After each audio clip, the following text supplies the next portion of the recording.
तो ये खबर बागपत से है, जहां भाजपा से लोनी विधायक नंद किशोर गुर्जर आज बागपत पहुंचे, जहां उन्होंने कांवड़ शिविर का फीता काटकर उद्घाटन किया। दरअसल नंद किशोर गुर्जर ने प्रेस वार्ता में विभागीय से बोलते हुए मुस्लिम धर्मगुरु मौलाना महमूद मदनी, राकेश टिकैत और हिंदुस्तान के मौलानाओं पर जमकर कटाक्ष किया। बता दें तो नंद किशोर गुर्जर ने मौलाना महमूद मदनी पर बोलते हुए कहा कि मदनी को कट्टरपंथी मानसिकता छोड़कर देश से माफ़ी मांगना चाहिए, क्योंकि उन्होंने उदयपुर फाइल पर कोर्ट में रिट दायर की है। मदनी नहीं चाहते कि उदयपुर के कन्हैयालाल का मर्डर की सच्चाई जनता के सामने आए। पहले मदनी गाय कटान के खिलाफ बोलते थे तो उन्हें हर कोई पसंद करता था, लेकिन अब मदनी कट्टरपंथी सोच के साथ काम कर रहे हैं। पुलवामा हमले पर, लव जिहाद पर और कन्हैयालाल के मर्डर पर मामले पर मदनी का बयान नहीं आया, जो उनकी जिहादी मानसिकता को दर्शाता है। उन्होंने मदनी से देश से माफ़ी मांगने की बात कही। उन्होंने कहा कि लव जिहाद करने वालों को फांसी हो या उसका सर कलम कर दिया जाए, यह मांग मैं सरकार से करता हूं। वहीं नंद किशोर गुर्जर यही नहीं रुके, उन्होंने हिंदुस्तान के सभी मौलानाओं को हिंदू बता दिया। कहा कि हिंदुस्तान में रहने वाले सभी मौलानाओं के दादा मुस्लिम थे।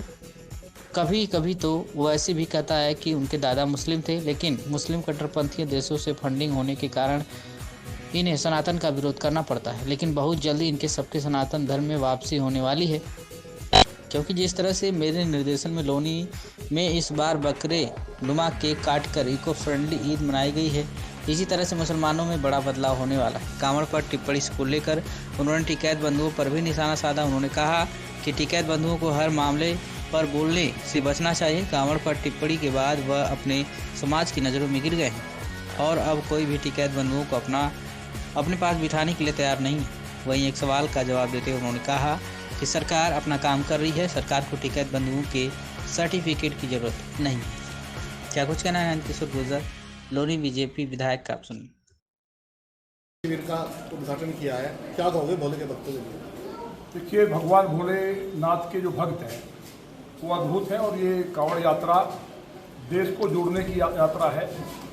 करोड़ों शिव भक्त कांवड़िया पूरे भारतवर्ष में जो हमारे ज्योतिर्लिंग हैं या देवालय हैं या स्वयंभू जहाँ भगवान प्रकट है या अपने मंदिर हैं, उन्हों में जाते हैं और वहाँ जाके जलाभिषेक करते हैं और देश के लिए कामना करते हैं कि मेरा देश संपन्न हो, सुखी हो, विश्वगुरु बने, और अपने परिवार के लिए भी कामना करते हैं। तो सभी शिव भक्त कांवड़ियों को मेरी तरफ से बहुत बधाई, शुभकामनाएं। उदयपुर फाइल के लिए क्या, उदयपुर फाइल में मदनी ने लगाई है कि कन्हैया पिक्चर नहीं आई, उसके बारे में आपका क्या कहना है? देखिए, जो उदयपुर फाइल है वो एक सच्चाई है समाज में। किस तरह निर्ममता से कन्हैयालाल का कत्ल किया गया उसको ना दिखाया जाए, उसके लिए जो मोहम्मद मदनी साहब हैं उन्होंने जो रिट दायर की है ये बहुत शर्मनाक और दुर्भाग्यपूर्ण है। कश्मीर फाइल आई, केयर फाइल आई, केरला की जो फाइल है वो तब भी आई, लेकिन पिछले कुछ दिनों से देवबंद फतवा जारी करता था कि गाय नहीं कटनी चाहिए। गाय कटने पे वो फतवा जारी करता था और लोग मानते थे कि अच्छे लोग हैं। लेकिन मोहम्मद मदनी पिछले कुछ दिनों से लगातार जहर उगल रहे, देश का माहौल खराब कर रहे हैं। तो या तो कहीं ना कहीं वो दबाव में है कट्टरपंथी मुल्कों के, लगातार उनकी जो जिस तरह की उनकी जो लगातार सोच है।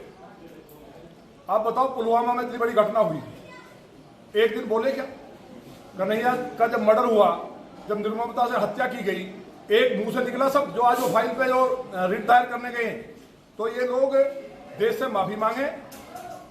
एक बड़े संस्था के अध्यक्ष है, उसके नाते भी उनको माफी मांगनी चाहिए। और कांवड़ यात्रा पे जो लगातार कांग्रेस के नेता भी सवाल उठा रहे हैं, अभी पिछले दिनों राजीव राव ने कहा, उससे पहले भी इन्होंने काशी जी पे सपा प्रमुख ने सवाल उठाया था और उनकी पार्टी का बंटाधार हो गया था। अब भी उन्होंने कांवड़ियों को बेरोजगार कहा है।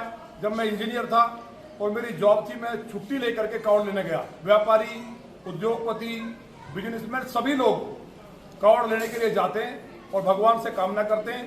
तो ऐसे लोग, जो देश में एक माहौल बन रहा है, उसमें मदनी हो या समाजवादी पार्टी के लोग हों, कांग्रेस के लोग हों, बताइए कपिल सिब्बल जैसे लोग, अभिषेक मनु सिंघवी जैसे लोग, वो जाकर के पैरवी करते हैं और इनके लिए रात में कोर्ट खुलता है। तो मैं तो माननीय न्यायालय से भी कहूंगा कि कम से कम इस देश की सोचो। इस देश में जो घटनाएं घट रही है उन पर सोच संज्ञान आप लेते नहीं है। लगातार थूक दिया जा रहा है, मूत्र टॉयलेट का पानी मिला दिया जा रहा है। तो उस टाइम ना तो माननीय न्यायालय बोलता है ना मदनी जैसे लोग बोलते हैं और ना सपा के किसी नेता का मुंह खुलता है। पूरा देश देख रहा है, इनका सुपड़ा साफ हो जाएगा। माननीय योगी जी की सरकार में इस तरह के किसी भी एक भी जिहादी के लिए कोई गुंजाइश नहीं है। मैंने भी खुद चिट्ठी लिखी है और मुझे उम्मीद है कि जो हमारे मदनी साहब हैं, आज मैं साहब कह रहा हूँ, मेरे खिलाफ भी उन्होंने FIR के लिए मैंने प्रधानमंत्री जी को लिखा है, तमाम जगह पे लिखा है कि मैं कहीं ना कहीं हड्डी मील का विरोध करता हूँ, मांस काटने वालों का विरोध करता हूँ।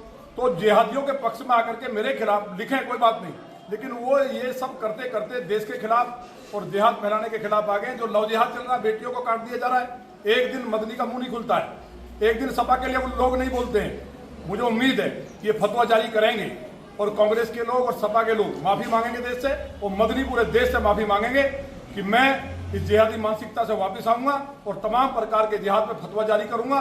जो लव जिहाद करेगा उसका सिर कलम हो या उसको फांसी दी जाए, इस तरह की मांग मैं करूंगा। इकरा आश्रम के मामले में क्या कहेंगे कि राकेश टिकैत कह रहे हैं कि उत्तर प्रदेश सरकार के सारे अधिकारी बेल में हो गए। इकरा आश्रम को जो गेट आउट वाला देखिए, वो अपना व्यक्तिगत मामला हो सकता है। इकरा हसन जी का क्या मामला है ये मुझे नहीं जानकारी है, लेकिन टिकैत बंधुओं को भी हर बात में बोलने से बचना चाहिए। उन्होंने भी कांवड़ियों पर जो टिप्पणी की, मैं समझता हूं कि वो अपने समाज की नज़रों में भी बहुत नीचा गिर चुके हैं। आज उनको कोई अपने पास बैठाने को तैयार नहीं है। और मैं तो एक बात और सबके लिए कह रहा हूं, जिसने किसी ने भी शंकर जी के भक्तों के ऊपर टिप्पणी की या भगवान भोलेनाथ का विरोध किया है, उनके तीसरे नेत्र से वो भस्म हुए। मेरे यहाँ भी एक अधिकारी ने रामकथा में प्रयास किया था, आज तबाह और बर्बाद है, आने वाले समय में और बर्बाद हो जाएगा। अधिकारी शानदार काम कर रहे हैं और लॉ एंड ऑर्डर का उदाहरण सब जगह दिया जा रहा है। माननीय योगी जी की सरकार शानदार काम कर रही है, इसलिए टिकैत के सर्टिफिकेट की कोई जरूरत नहीं है। उत्तराखंड के अंदर अब प्रार्थना में गीता का पाठ पर कराया जाएगा, लेकिन मौलानाओं ने इस पर आपत्ति जताई है। देखिए, मौलाना जो हैं ये सारे के सारे बेचारे हिंदू हैं। भारत में कोई मुसलमान तो है नहीं। अगर कुछ तुर्क हैं, थोड़े से छोड़ दो, मैक्सिमम 10 लाख हो गए। कई बार ओवैसी चिल्लाता है, वो भी कहता है जी मेरे 2-6 पीढ़ी पहले मेरे दादा हिंदू थे। तो जितने मौलाना है सबके दादा हिंदू ही थे। तो ये तो बाहर से पैसा आता है, बेचारे इनके ऊपर दबाव होता है, जो कट्टरपंथी मुल्कों से फंडिंग जो होती है और उसको जो ले रहे हैं वो इस तरह की बातें कर रहे हैं। मुझे उम्मीद है आने वाले समय में इस सनातन की सदी है कि बहुत जल्दी, जैसे हमारे यहाँ गुर्जर समाज में काफ़ी गांव वापसी हुए हैं, जाट समाज में भी हुए हैं, इसी तरह से ये वापसी करेंगे और भारत जो इस सनातन का देश होगा। यहाँ सब लोग मेरी बात को मान भी रहे हैं और कर भी रहे हैं। जिस तरह लौनी में बकरी ईद पे केक काट करके, बकरी का केक बना के काट करके मुसलमानों ने जो इको फ्रेंडली ईद मनाई है, उसी तरह से देश के अंदर एक बड़ा बदलाव होने जा रहा है।